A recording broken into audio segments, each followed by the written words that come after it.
Hi everyone, thanks for stopping by and seeing what I'm up to. My name is Silky Feather and you can call me Silky. On to part 8. Here we go. Let him chase you.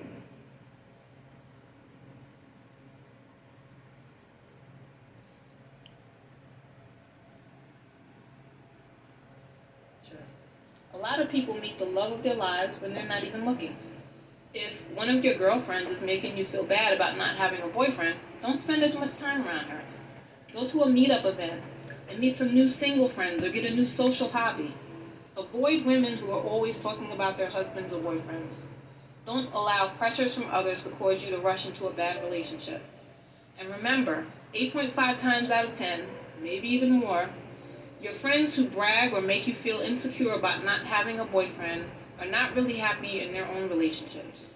Their only joy is in making single people like you feel insufficient. Don't be like them. Wait until it's right. Date for fun, not as a hunt for a husband. Sometimes we ladies get a little overzealous about going on a date with a new guy that we like. You think that the date is going so well that surely you will be meeting each other's parents and living together soon. Dating should be fun and flirty. It shouldn't be like an interview to evaluate your future husband. Even if the first date seems like a dream come true, refrain from planning the wedding in your head just yet. Here's a bit of news. Just about every first date is going to go well. The guy is on his best behavior, and you don't know each other well enough to decide if you're really compatible just yet. This is also why I say you shouldn't feel bad about dating several people at once. It's like a meet and greet, not a job interview where you have to make a tentative commitment. So when you have a date, look at it in the proper perspective. A fun outing. The same goes for the next few dates. Only when you've developed a bond with the guy should you start taking the whole thing a little more seriously. So what do you want? I want you to start pondering this question. What do you want more than anything from a relationship? Here's the hierarchy of desires and needs that I believe heterosexual women prioritize when looking for a mate. A woman's hierarchy of desires and needs in a man: a protector, a provider, a looker-lover, a friend and confidant, in that order. Be honest. Which of these things is most important for you? Are you really content with only having a man's presence and some sex once in a while, otherwise known as a friends with benefits? Or do you want a partner, a protector, someone who will have your back when you need him? Someone you can call and confide in when you're dealing with a difficult situation? Be honest with yourself. Keep this question in mind as you continue to read this guide. Key takeaways. Don't play the role of a man's cheap prostitute. 2. Don't be intimate with a man until you have formed a bond with him first. 3. Say no. Dating a man is sometimes like managing a petulant child. Giving in to his demands just gives him license to walk all over you. 4. Stop putting the needs and wants of a man before your own. 5. Guys are always on their best behavior when you first meet them. 6. If a guy is just lukewarm about you, best to leave him alone. 7. Quit being nice and well behaved all the time. Most men want a woman who isn't afraid to speak up for herself. 8. Don't fall into the trap of lowering your standards because you're lonely, unless you want to end up like your unhappy, attached, or married friends who settled. 9. Date to have fun, and if something serious happens, great.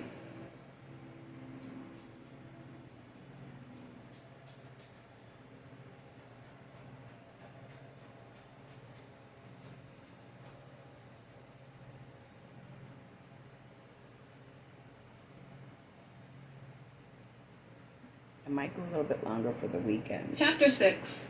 The various types of women. Maybe it would help to analyze a few types of women to understand where they are going right or wrong. See where you may fall on this list. Homely women who always seem to have a man. Besides the beautiful bad girls, there is another group of women who always seem to get the guy. Women who may be considered homely or unattractive by traditional standards, yet they're always married or taken.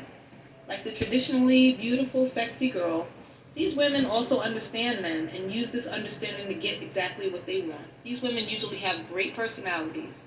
They're fun to be around and aren't afraid to crack a joke once in a while, even if it is on themselves.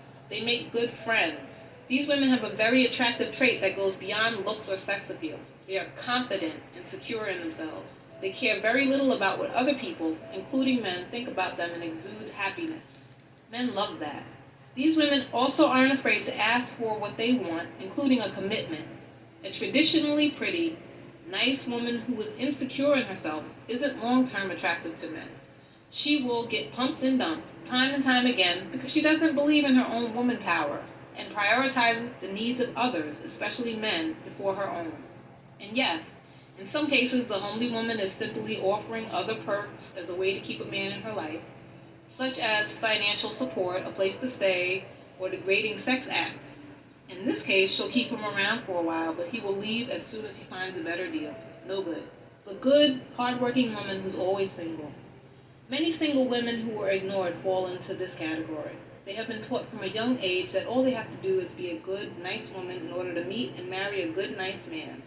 But unfortunately, that's not how it always works anymore. Things have changed. Men seem to be more complicated than they were in past decades. My theory is that due to our technologically advanced modern world, they are bombarded with so many options that they hesitate to make a choice to settle down with a good woman who would probably make them very happy for many years. Back in the day, a man found a woman he thought was halfway attractive and nice in his neighborhood. He courted her to see if she met his needs, then they got married and had a bunch of kids. Nowadays, it's much more complicated. Men have online dating sites, social media, video games, HD sports, and other distractions, not to mention a load of desperate women throwing themselves around freely in friends with benefits relationships. For real. So the good girl often gets overlooked. She is also more susceptible to getting used and tossed away because she is too eager to please and thinks that giving a man sex will make him love her. Wrong, wrong, wrong. She is not hip to the game, so she's constantly getting played. She has to break out of the mentality of being good, perfect, and pleasing, and instead live bolder and more fearlessly, not just when relating with men, but in life in general. Really beautiful, but single. Why? If you are a woman who is considered very beautiful by societal standards, but you still get pumped and dumped a lot, you may wonder where that all fits in this hierarchy theory. If a sexy stripper can lock down a man without fulfilling the other needs on a man's list of priorities, why can't you rest on your beautiful features? Well, there are a few possible reasons. One, you rushed into sex with him shortly after meeting and it wasn't that good. Two, you have a needy, clingy energy and he can tell that you are desperate.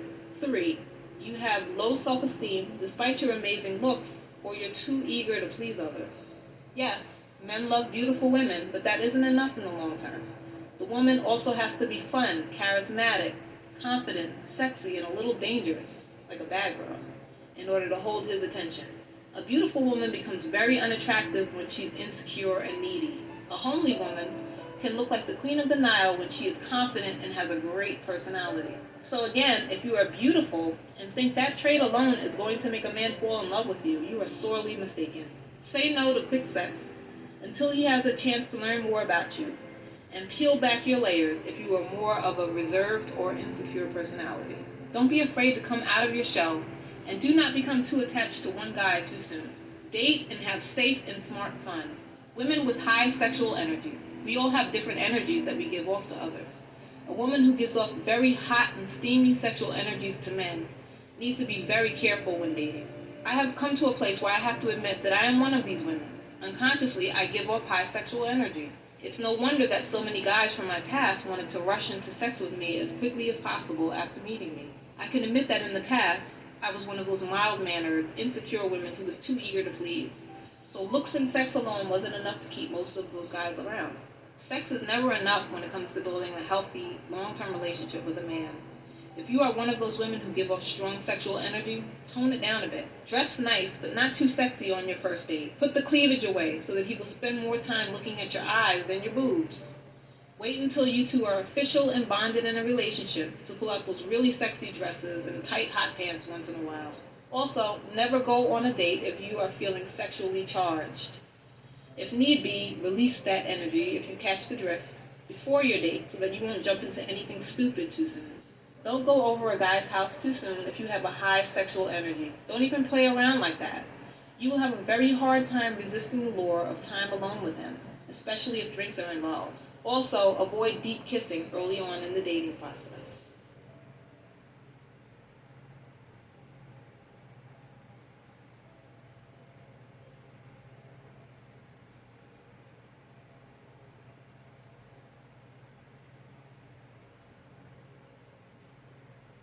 Chapter 7. Change your perspective. What do you want? Dating better also requires you to change your mindset and perspective when it comes to men.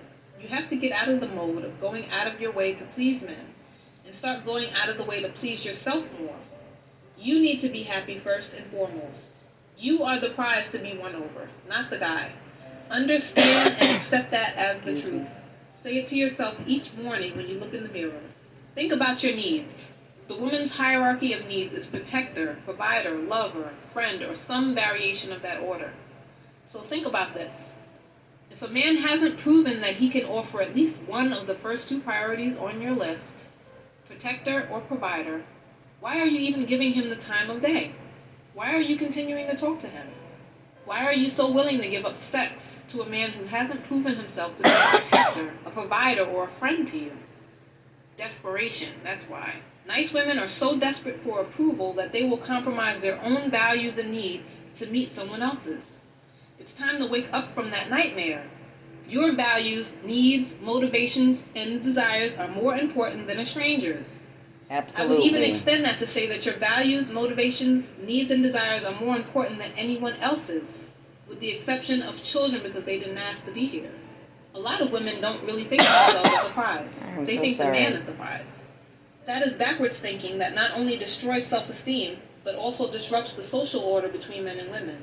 If you don't agree, think about how things worked in the past. A man came to a woman's house to court her, win her over, and ask her father for her hand in marriage. That resulted in plenty of marriages and long-term relationships. Nowadays, women think they have to go after men, convince him to want to date her, sometimes even pay for the dates, and then convince him that she's worthy of being his girlfriend. You can see the results of that approach. Plenty of short-term hookups, breakups, and divorces. If you can get to a point where you start to think of yourself as a prize and prioritize your own needs, the world begins to open up to you. That needy, ugly emotion called desperation keeps good people and opportunities from flocking your way. Have confidence in yourself and put your needs first. You matter. The difference between being confident and being controlling. A lot of women confuse confidence with controlling behavior. Men do not like to be controlled under an iron fist. They like to feel as if they are in control of themselves and the boss of their families, even if that's not the full truth. Confident women are attractive. Controlling women are just scary, annoying, and abrasive. The difference is this. Confident women set rules for themselves, while controlling women try to set rules for everyone else. Wow. A man has the freedom to choose if he will go along with the rules that a confident woman sets for herself. But with a controlling woman, he doesn't have much of a say in anything.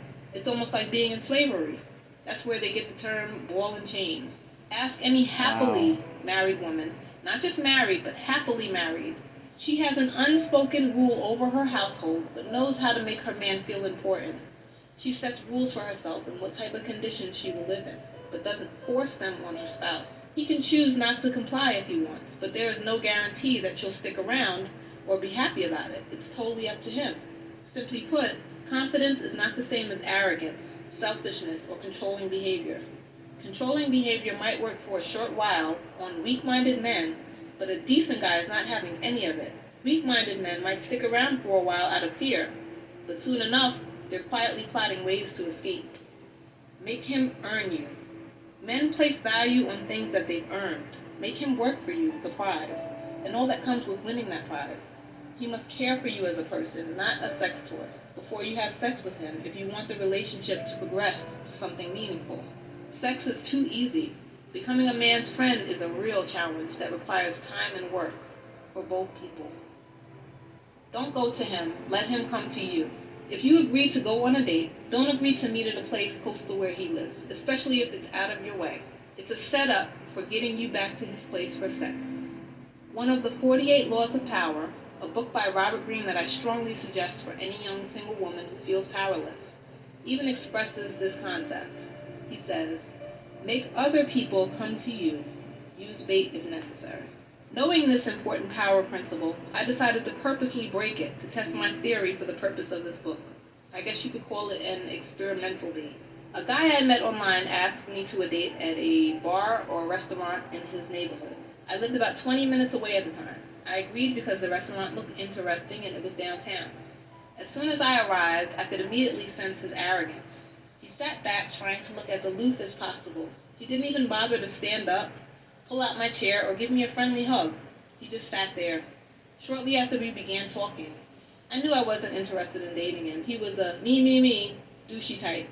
He refused to buy anything to eat, claiming that he was in between jobs and didn't have a lot of money, which are very poor manners when you invite someone out for a date. I ordered myself something to eat anyway, knowing what was going on and smiling to myself. At the end of the date, I pulled out my card after he examined the bill. He took his sweet time picking it up, because I already knew that he was not gentleman enough to pay the entire bill. I suggested that we split the bill. After paying, I was eager for him to leave so that I could enjoy the nice bar by myself. Well, my prediction was right. Douchey dude then had the nerve to ask me up to his apartment after that.